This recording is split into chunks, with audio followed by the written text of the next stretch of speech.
This is the stuff out of a movie. This is what makes people have nightmares at night. And you instigated it. This scenario raises some deeply complex questions about justice and the purpose of punishment.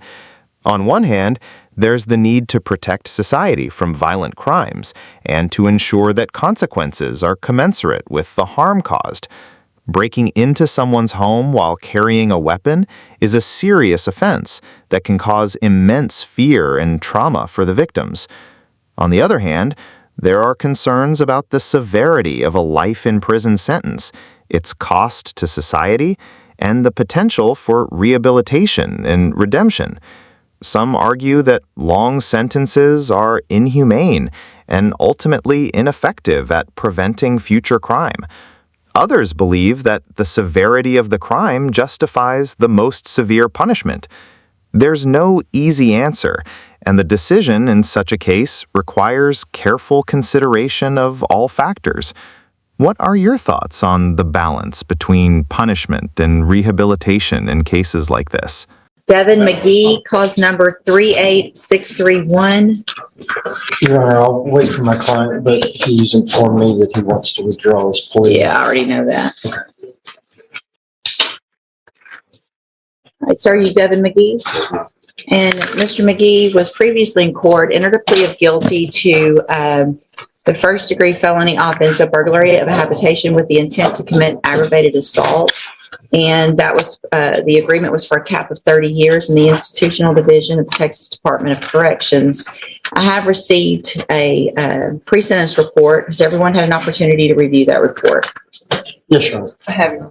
I've also received, it looks like a letter from Mr. McGee that I have taken notice of, as well as a couple of, looks like some incident reports from the jail. Have you all had an opportunity to review those? Yes, Your Honor. I have. Are there any additions or corrections to that pre-sentence report? Your Honor, the only additions that I would have is that I've received 2 letters from family members. I'd like to have the court have access to that before making a decision. However, I'd like to read from some of the letters as part of my closing. So I'd like to hold on to them, but then I would like to present them to the court. They're written by 2 close family members. And then further, the only other correction in the pre-sentence report, I guess we need clarification.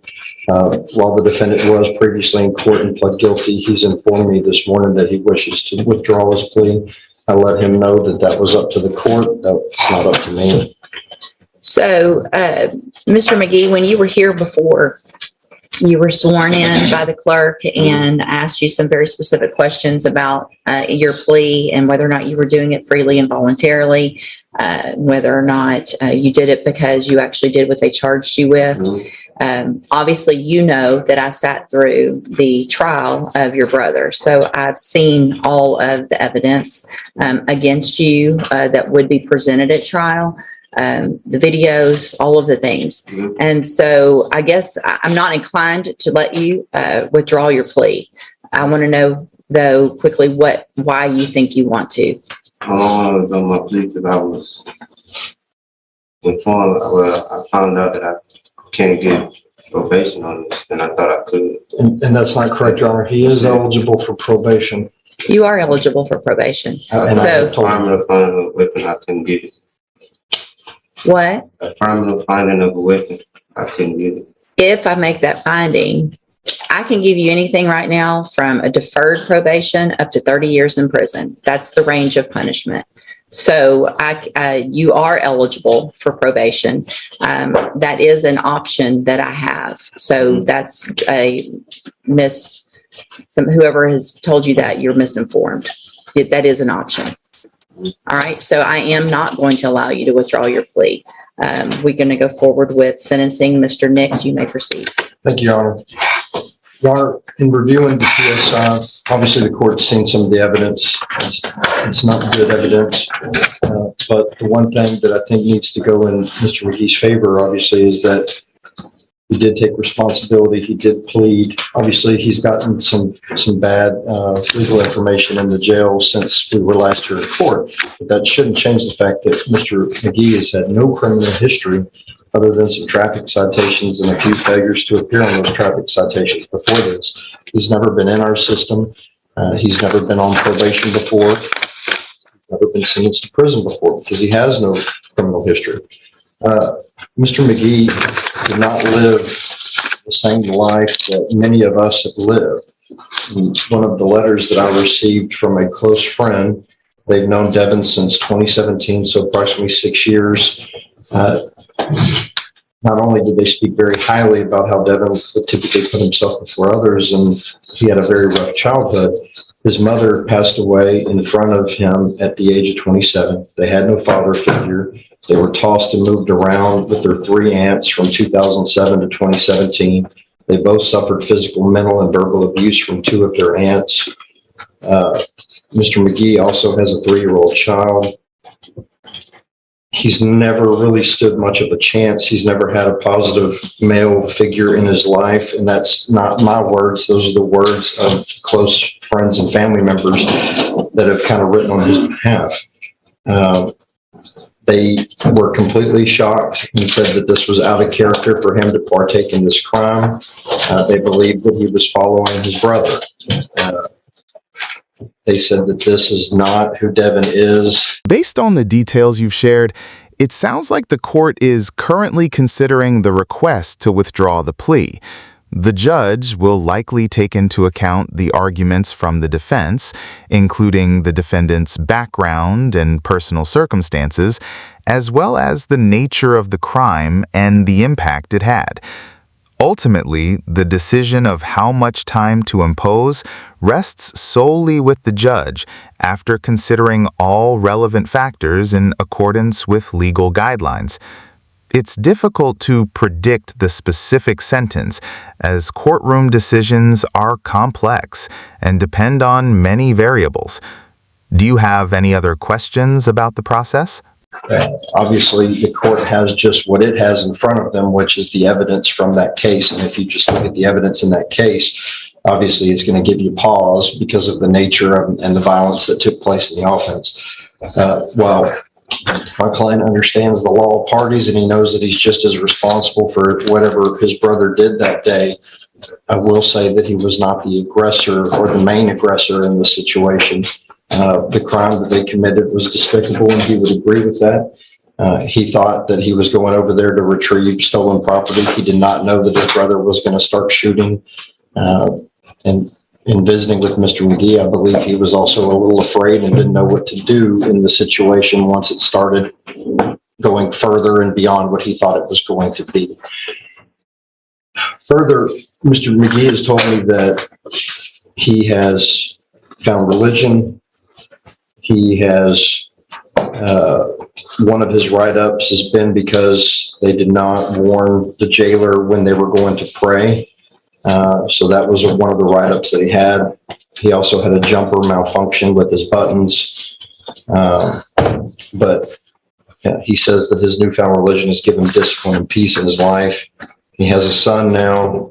He apparently did not know about that. I believe he became aware of that while he was incarcerated. The child is 3 years old. And he would like to have some sort of a life with a son. I would suggest that he get 10 years deferred adjudication probation. And if he messes up even 1 iota, he's got the full range to deal with. So I would suggest that he get 10 years deferred probation, be put on intensive supervision, 0 tolerance, and actually be given a chance, because based on his criminal history, this is not who he is. This is not, and I hope the court doesn't take into account the fact that he tried to withdraw his plea today. I think he got some bad information. No, I'm not worried about that. Yeah, he got some bad information in the jail, but he is eligible for probation. I would ask that he get probation, and I'd give Mr. McGee a chance to address the court and explain why he should get probation. I would love to hear this. First and foremost, I would like to apologize to the victim in my case. I didn't know, like my lawyer said, I didn't know that my brother was going to go over and sue him. He told me. Hang on a second, Devin. Just stop. All right. Y'all went over there with a gun. Hang on. I've watched the video. And you were the one who egged your brother on the entire time. I'm not even sure that your brother would have done what he did had you not been there. Just in his face, do it, do it, do it. I've seen it. Hang on. I understand what you're I've saying. seen it. There's probably nothing you can say right now that's going to help anything, because all you're doing is trying to not take responsibility instead of taking responsibility. Ms. Malfino. Thank you, Judge. You just took the words right out of my mouth. Sorry. We're having no criminal history. We saw him go from 0 to 100 in a matter of 2 hours that afternoon. On behalf of the Jones family, we appreciate the court taking the time when we addressed Tevin's case to carefully consider all of that evidence. This is a unique situation where I don't even feel like I need to argue the PSI. You have everything in front of you. I know you recall it. I know you remember it. I know you know the violence there, and he was responsible for those actions. He needs to be held responsible. I appreciate Mr. Nick's argument. I respect him immensely as a professional. He's just doing his job. The words probation are just absolutely ludicrous for this case. I think Jason said it best when he told you this is not a gift to Devin. This is a gift to them, to let this be over, to stop the nightmare. They deserve to have some peace from this. Your brother's gone for the rest of his life. You better be glad that your exposure is 30 years, and that's not a gift to you. That's by the graciousness of this family. Judge, on their behalf, I would respectfully ask 30 years with them for what I am Devin. Can I present the 2 letters? That's certainly a strong take on the details from the courtroom. It sounds like you're focused on the evidence and McGee's actions, questioning the lawyer's portrayal of the situation. You're pointing out the apparent conflict between McGee's words and the claims of being unaware. It seems like you feel the gravity of the offense outweighs any personal changes or pleas for leniency. So, I appreciate Mr. Nick's argument. I appreciate these letters. The problem with these letters is I don't know. I wish if they hadn't seen that the people who are saying what a good person you are and how much remorse you supposedly have and that you've taken responsibility saw the video of what happened that night. There's not a whole lot of times here in court that with cases we have the opportunity to have pretty much every single part of an offense on video, right? And that makes this unique. It's unfortunate probably in some cases that we don't, because probably other people who've done similar things get maybe some breaks that they shouldn't, because we don't have all of that. What you and your brother put that family through that night is the stuff, and I think I've said this before, the family's probably heard me, I know, tell your brother this. This is the stuff out of a movie. This is what makes people have nightmares at night. And you instigated it. You walked with your brother with that assault gun, however far y'all had to walk, knowing you weren't just going to get property holding a gun. Well, you can object whatever you want, but I know what I saw. I know that you instigated him to keep doing it. You showed him how to take the safety off the gun. I remember all of that. So at this time, I'm going to find that you entered your plea of guilty freely and voluntarily.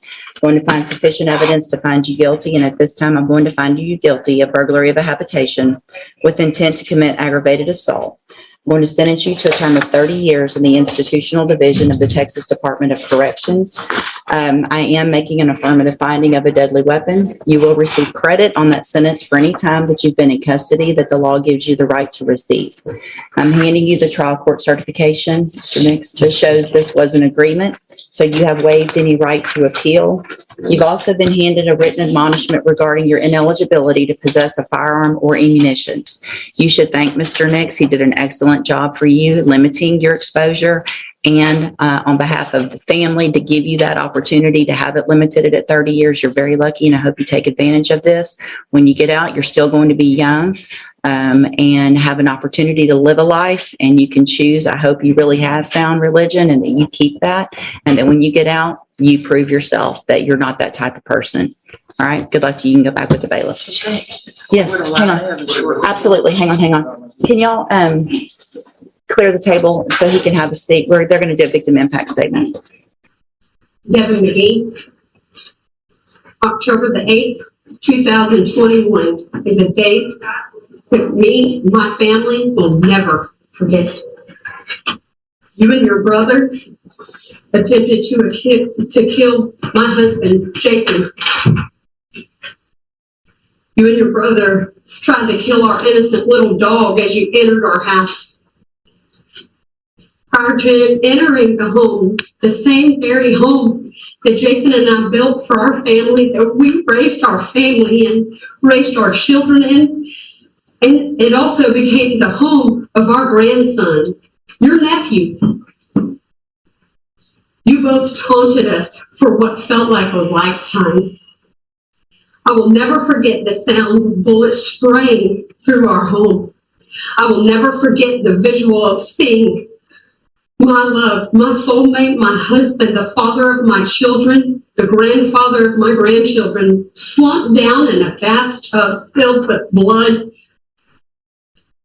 glass shattered everywhere. The sight of spent casings and shattered glass, spent casings that kept being discovered long after the crime was committed.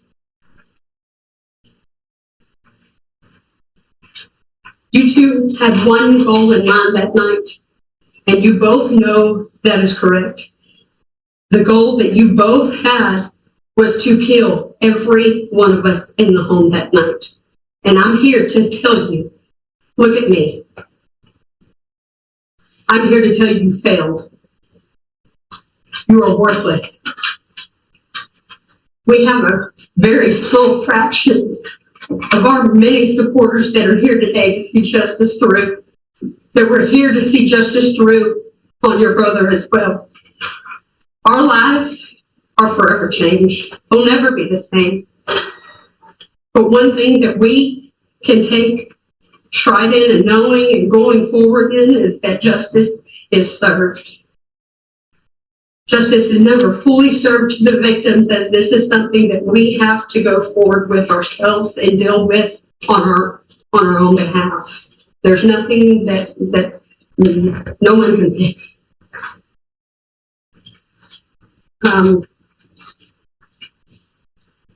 I hope that you are filled with fear every single second of your life. I hope that every time you close your eyes at night, you see my face, you see my husband's face. We are survivors of the crime that you and your brother purposely committed that night. And I'm here to tell you, don't ever mess with the Lord's creations. On behalf of my husband and I, and on behalf of our family and friends, we want to give our immense gratitude and sincerest appreciation to Port Neches Police Department, Nederland Police Department, Groves Police Department, Port Neches Fire Department, all medics involved, Jefferson County District Attorney's Office, Philip Smith, Ashley Molfino, investigators Troy Robinson and Brandon Crowder, Port Neches Police Department Detective Scott Thompson, Krista St. Elizabeth Trauma Physicians, and last but not least, to you, Honorable Judge Raquel West, thank you for all your support. Good luck to all of y'all. Thank you all. You can go back with the bailiff. The situation you're describing sounds very difficult, and it's clear you have strong feelings about it. It sounds like a judge made a very serious decision after considering everything involved.